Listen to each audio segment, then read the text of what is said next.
Welcome to Penrose Learning, where we make understanding easy. In this video, I will explain how to change default font in Microsoft Excel step by step. Open Excel and go to File, then Options. Click General and find the When Creating New Workbooks section. Choose your preferred font and size, then click Set as Default if available.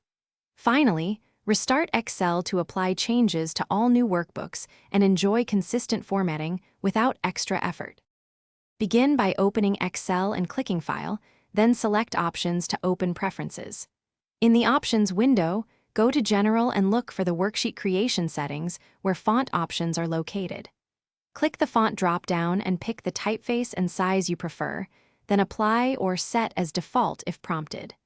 These choices will control new workbooks so your future files start with the look you want.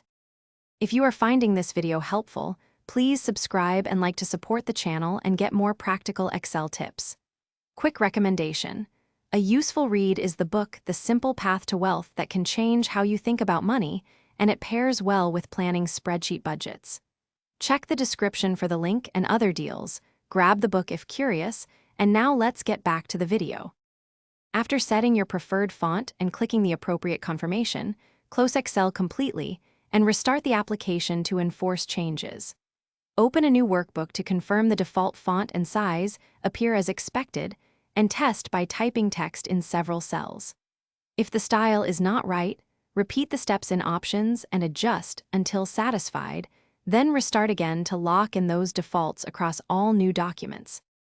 Thanks for watching. If this was helpful, leave a like and consider subscribing. See you next time.